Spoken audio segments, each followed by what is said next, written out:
Bienvenue sur ma chaîne. Aujourd'hui, nous allons parler de comment tirer profit du carême en 2025. Nous savons que tous les chrétiens catholiques du monde entier commenceront le carême le mercredi des cendres, donc le mercredi 5 mars. Et c'est un temps, ce temps de carême est un temps de pénitence, c'est un temps de grâce, est un temps où on se remet en question, on se remet dans un état d'esprit où on laisse certaines choses qui nous déplaisent, mais aussi qu'on se met à l'écoute de ce que Dieu veut pour nous. C'est un temps de grâce dans le sens où ce temps nous invite à la conversion, à un changement de cœur, un changement d'habitude, un changement de tout notre être en fait. C'est un temps qui nous invite à déposer le vieil homme pour accueillir le nouvel homme en Jésus-Christ. Donc, pour une bonne partie des chrétiens, notamment les catholiques principalement, et je crois les orthodoxes aussi, nous rentrons dans une période de carême, une période qui dure 40 jours. Et durant cette période, l'Église nous invite à nous appuyer sur 3 piliers, c'est-à-dire la prière, le jeûne et l'aumône. Pour ce qui concerne la prière, le but étant de se mettre un peu plus en recueillement, un peu plus en prière, en méditation, pour pouvoir être en connexion avec Dieu, mais aussi pouvoir entendre la parole de Dieu, entendre Dieu parler à notre cœur, entendre Dieu nous donner la direction, entendre Dieu nous dire ce qu'il attend de nous durant ce temps de carême. Durant ce temps favorable où Dieu se laisse trouver, nous pourrons premièrement commencer à lire ou poursuivre notre lecture de la parole de Dieu un peu plus chaque jour. Je sais qu'il y a des petites revues spécialement dédiées pour le temps de carême. Notamment, il y a les Magnificat ou Paroles et prières qui nous donnent des temps de méditation au travers des textes de chaque jour, au travers des méditations qui ont été rédigées par nos anciens, c'est-à-dire différents saints de l'Église catholique. Nous pouvons nous appuyer sur ce genre de petites revues. Priant l'Église aussi, je crois qu'ils font des petits fascicules pour le temps du carême. Nous pouvons suivre la prière du temps présent. Nous pouvons nous appuyer sur l'application AELF qui nous donne les différents temps de prière qui sont principalement pris par les religieuses, les prêtres, les religieux, mais aussi les laïcs consacrés. Donc nous pouvons utiliser justement la prière du temps présent qui commence dès l'aube avec les laudes. Nous avons les laudes, nous avons les tierces, les nonnes. On va faire plus simple. Nous pouvons nous appuyer sur la liturgie des heures. Nous commencerons la journée avec les laudes, ensuite les tierces, les sectes, les nonnes et les vêpres. Et avant d'aller dormir, nous avons les complis aussi.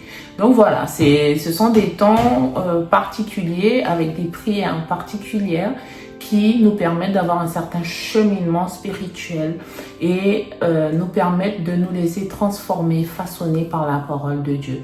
Donc durant ce temps de carême, c'est vrai que beaucoup travaillent, mais il faut essayer de prendre ce temps, se mettre une petite alarme sur le téléphone pour se dire, bon ben par exemple, au réveil, on peut faire les laudes. Ensuite, sur le chemin du travail, on peut faire les tierces. À la pause petit déjeuner, à 9h, on peut faire les sectes. Après le déjeuner, vers 13h, si vous avez fini, ou 14h, entre midi et 2 en tout cas, vous pouvez faire les nonnes. En sortant du travail, sur le chemin du retour, vous pourrez faire les laudes. Et juste avant d'aller vous coucher, vous pourrez faire les complis pour remettre votre journée et surtout votre nuit au Seigneur pour vous permettre d'avoir un très bon sommeil. Donc, qu'est-ce que vous pouvez faire comme prière aussi, prendre du temps de prière? Bon, pour les catholiques, vous pouvez faire vos dizaines de chapelets. Vous pouvez faire le chapelet méditer, pas juste dire des je vous salue ou prendre juste le chapelet et l'avoir dans la main, mais vraiment méditer sur les mystères de la vie de Jésus. Prendre chaque mystère et méditer, essayer d'intérioriser chaque mystère, chaque parole qui est dite, chaque étape par lesquelles Jésus est passé pour pouvoir nous permettre de nous racheter en fait, pour pouvoir nous arracher du péché, pour pouvoir vaincre la mort, pour que nous puissions aussi ressusciter avec lui à Pâques. Vous pouvez aussi prendre, bon, quand je dis vous, vous comprendrez que je m'adresse à vous, mais nous pouvons prendre aussi ce temps où nous vivons le chemin de croix. Le chemin de la croix, normalement c'est tous les vendredis après-midi, mais dans certaines églises ça se fait très tôt le matin. Donc aller au chemin de la croix pendant ce temps de carême pour pouvoir déposer une intention particulière, parce que oui, c'est un temps de grâce. Donc déposer une intention particulière et demander à Dieu quelque chose en retour. On ne va pas dire que c'est du dos dans nos dents, mais on sait très bien que lorsque on fait un sacrifice, Dieu nous récompense toujours, même s'il dit qu'il préfère l'obéissance au sacrifice, mais Dieu est un Dieu juste. Et donc, quand on donne avec amour, on reçoit aussi avec amour. Pendant ce temps de carême, nous pouvons également prendre un livre de méditation chrétienne, prendre un livre qui nous inspire et qui nous fait grandir spirituellement aussi, parce que oui, la prière, ça passe aussi par là. Durant ce temps de carême, nous pourrons aller plus souvent à l'adoration devant le Saint-Sacrement, ou prendre des temps de méditation en silence. Essayez de rester le plus possible en silence parce que oui, Dieu parle. Et si Dieu parle, il parle majoritairement pendant des temps de silence. Lorsqu'on ferme la bouche et qu'on prend le temps d'ouvrir ses oreilles, mais surtout les oreilles du cœur. Et c'est là que Dieu vient et voilà, par une petite parole, par une inspiration, il vient. Mais si nous sommes toujours par mots et par veaux, si nous sommes toujours à courir de droite à gauche, on a moins le temps de pouvoir entendre cette parole, de pouvoir entendre Dieu parler dans le silence de notre cœur. Donc, après la prière, nous avons le jeûne. Le jeûne, c'est quelque chose de très important. Pourquoi? Parce qu'au travers du jeûne, nous allons combattre notre chair. Nous allons essayer de faire taire la chair pour pouvoir éveiller l'esprit. C'est-à-dire que pendant le temps du carême, nous allons jeûner plus souvent que d'habitude. Et l'Église catholique recommande de jeûner le mercredi et le vendredi. D'accord? Et je vous expliquerai comment moi je jeûne. Et vous pourrez vous en inspirer ou suivre ce que Dieu vous met dans le cœur. Donc, c'est-à-dire que pendant le temps du carême, c'est un temps propice au jeûne, un temps propice à la restriction, un temps propice à laisser, entre guillemets, tout ce que nous aimons, tout ce qui nous retient parfois prisonniers. Prisonniers, par exemple, la gourmandise, c'est un péché. Donc, pendant ce temps de carême, le fait de jeûner, ça va vous aider à vous détacher un peu plus de la nourriture, par exemple. Vous voyez, en jeûnant soit le mercredi, soit le vendredi, ou le mercredi et le vendredi, vous enverrez un message à votre corps disant que, voilà, aujourd'hui nous allons jeûner. Vous pouvez jeûner de minuit à 18h et manger le soir. Et dire à votre corps, aujourd'hui, c'est pour Dieu.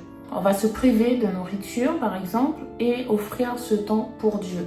Il ne suffit pas de se priver de nourriture seulement, mais durant ce temps, on va prier plus, puisque Dieu dit dans sa parole, après ne me demandez pas dans quel verset, puisque je n'enregistre pas tous les versets par cœur, mais en tout cas je sais que Dieu dit, l'homme ne se nourrit pas seulement de pain, mais de toute parole qui sort de la bouche de Dieu. Donc, en privant le corps de nourriture matérielle, nourriture physique, nous allons le nourrir de nourriture spirituelle au travers de la parole de Dieu, au travers de la prière. Donc, comment jeûner? Je vais vous donner plusieurs idées de jeûne que vous pourrez faire. C'est-à-dire que dans l'église, on nous recommande, par exemple, de ne pas manger de viande le vendredi. Étant donné que moi, je ne mange pas de viande, depuis le carême de l'an dernier, je ne mange plus de viande. Donc, j'avais demandé la grâce à Dieu de me permettre d'arrêter la viande, puisque la viande ne me va pas. Je ne suis pas végane, mais la viande ne me va pas. J'ai du mal à digérer, à me sentir bien quand je mange de la viande et ça se ressent sur mon corps. en fait. Donc, je ne mange pas de viande. L'Église recommande de ne pas manger de viande, principalement le vendredi saint. Chaque vendredi aussi, pour manger du poisson. Mais nous avons différents types de jeûnes, même dans la Bible en parle. Nous avons premièrement le jeûne de Daniel. Le jeûne de Daniel, c'est-à-dire manger des fruits et des légumes. C'est vrai que dans la Bible, dans le livre de Daniel, on nous parle du jeûne de Daniel de 10 jours et de 21 jours. Mais durant ce temps de carême, vous pouvez offrir cela à Dieu en disant, Seigneur, pendant le temps de carême, je décide de manger que des fruits et des légumes pour toi et pour telle chose. Et vous offrez, vous demandez à Dieu, je t'offre ce jeûne-là et en retour, voilà ce que j'attends que tu fasses pour moi. Je te demande la conversion de ma famille, la conversion, ma propre conversion. Je te demande de me guérir de telle chose ou telle chose. Il faut savoir que dans le livre de Daniel, on nous dit que le jeûne de Daniel est fait pour renouveler son alliance avec Dieu. Donc, durant ce temps de carême, c'est l'exemple parfait pour pouvoir renouveler son alliance avec Dieu. Renouveler son engagement avec Dieu au quotidien. Avec le jeûne de Daniel, vous pouvez boire de l'eau, manger des fruits, manger des légumes. C'est vrai que dans le jeûne de Daniel, on nous dit que Daniel se nourrissait d'eau et de légumes. Et qu'au travers de ce jeûne, Daniel avait des visions. Daniel avait meilleure mine que ceux qui buvaient du vin et qui mangeaient de la viande donnée par le roi. Nous avons aussi le jeûne hydrique où vous pourrez boire de l'eau, des tisanes durant toute la journée et pouvoir vous nourrir le soir comme vous voulez. Donc le soir, manger le soir à partir de 18h ou à partir du moment où vous sortez de la messe, vous pourrez vous nourrir de tout ce que vous voulez en fait. Mais le but, ce n'est pas de se restreindre la journée et puis se goinfrer le soir, d'accord ? Le but étant de rester modéré dans les quantités. Ce n'est pas parce qu'on a fait une journée de jeûne qu'il faut profiter, sauter sur la nourriture au moment où le jeûne se termine en fait. Donc, vous avez le jeûne qui est proposé à Medjugorje. À Medjugorje, on propose le jeûne au pain et à l'eau le mercredi et le vendredi. Donc ça, vous pouvez vous baser dessus. N'importe quel pain. À l'époque où je mangeais du pain, je prenais du pain sportif ou du pain complet, d'accord, parce que c'est meilleur pour la santé. Le pain blanc, c'est du sucre, hein, on le sait tous, mais le pain complet, le pain aux céréales, ce sont des pains qui sont riches en nutriments pour le corps. Donc, pas besoin de prendre beaucoup de tranches, 3-4 tranches le matin, 3-4 tranches le midi. Dès que vous avez faim, prenez une tranche. Mais bon, essayez vraiment de rester dans cette optique d'élévation spirituelle pour pouvoir vous rapprocher un peu plus de Dieu. Ensuite, vous avez le jeûne à sec. C'est-à-dire qu'il se rapproche du jeûne des musulmans en fait. Vous ne buvez ni eau, ni tisane, ni rien. Vous pouvez décider de jeûner de minuit à 18h, l'heure à laquelle en général on va à la messe pour clôturer la journée. Vous pouvez le faire le mercredi et le vendredi. Moi personnellement, l'année dernière, je l'ai fait à sec. C'est-à-dire que de minuit à 18h, je ne buvais ni eau, ni tisane, ni quoi que ce soit. Je restais et à partir de 18h, 19h, puisque à 18h, moi j'allais à la messe. Et après la messe, je mangeais et j'enchaînais en fait après la messe avec le jeûne de Daniel. C'est-à-dire que durant toute la période du carême, du lundi au dimanche, le dimanche je mangeais normalement à midi puisque c'est jour de fête chez nous. En tant que chrétien, on ne jeûne pas le dimanche. Chrétien catholique, bien sûr, parce qu'il y a d'autres religions chrétiennes qui jeûnent le dimanche. Mais pour nous, non, le dimanche, c'est jour du Seigneur, c'est jour de fête. Il n'y a pas de jeûne. C'est pour ça que, même si on dit que le carême tue en 40 jours, en réalité, il dure plus que ça, puisque les dimanches, les jours de fête ne sont pas comptés. Donc, à partir de 19h, on va dire, à l'heure à laquelle je sortais de la messe, je mangeais des fruits, des légumes et je buvais de l'eau. Et je peux vous dire que mon corps m'a dit merci. Je me sentais vraiment bien, vraiment connectée et durant la journée, je prenais des temps de prière. Vous pouvez, j'ai oublié dans le temps de prière, vous pouvez prendre des temps de prière en langue puisque si vous vous êtes né de nouveau, si vous avez été baptisé dans l'Esprit Saint, vous pouvez prier en langue. Pendant la journée, vous pouvez prier en langue aussi. Vous pouvez prier, dire au Seigneur, bon ben voilà, je te présente telle chose et prendre 2-3 minutes de prière en langue. D'accord? Nous avons, après la prière et après le jeûne, nous avons l'aumône. Qu'est-ce que l'aumône? L'aumône, c'est pouvoir partager, on va dire, ce qu'on a avec les gens qui sont dans le besoin. Donc, dans l'aumône, on peut parler plus financièrement. Donc, dans l'aumône, on retrouve ce côté où, comme on se restreint en matière de nourriture, on dépense moins. Et si on dépense moins, ça fait plus à partager. Vous pouvez le partager, comme le dit dans la parole de Dieu, avec la veuve et l'orphelin. Vous pourrez acheter un repas pour une personne qui est en difficulté financière.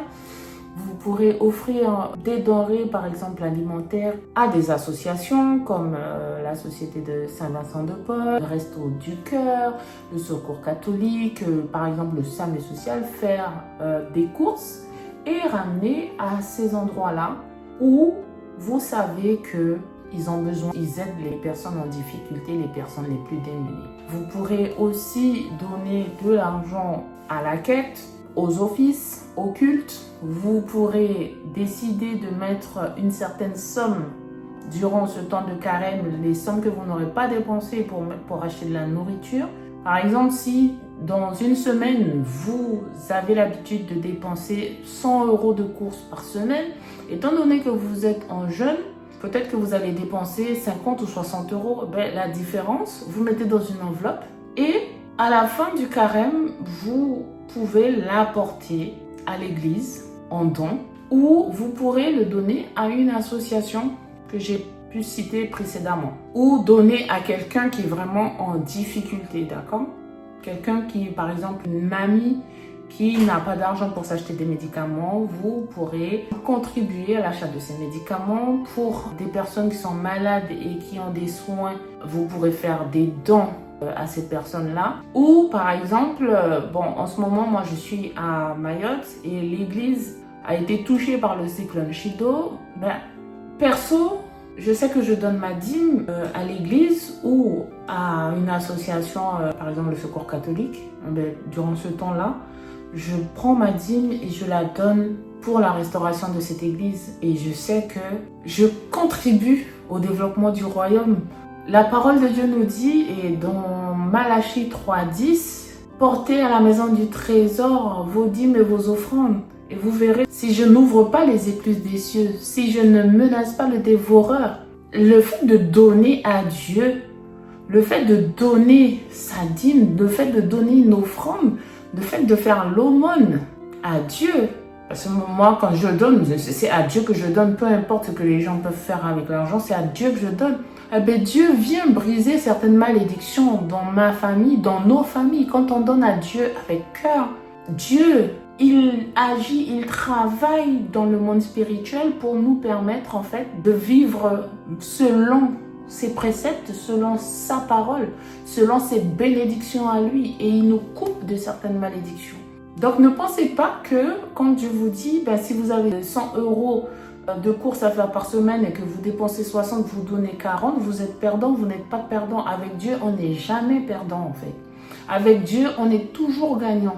Même si parfois c'est difficile, même si parfois le cœur n'a pas envie, mais le fait de donner à Dieu, ça ouvre des portes que vous ne pouvez pas savoir.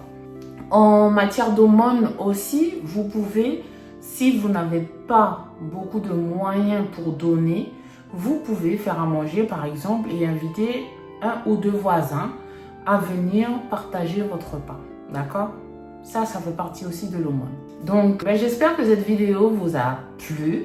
J'espère que cette vidéo vous aidera à mieux préparer votre carême et pouvoir tirer profit au maximum de ce temps que Dieu nous propose pour pouvoir grandir, pour pouvoir opérer des changements au travers de sa parole, au travers du jeûne, au travers de la prière. Mais restez connectés et appuyez sur la petite cloche pour recevoir les notifications. Voilà, abonnez-vous pour faire grandir la communauté parce que cette chaîne, c'est votre chaîne avant tout et la chaîne que Dieu a mis pour vous, pour moi, pour que nous puissions grandir ensemble.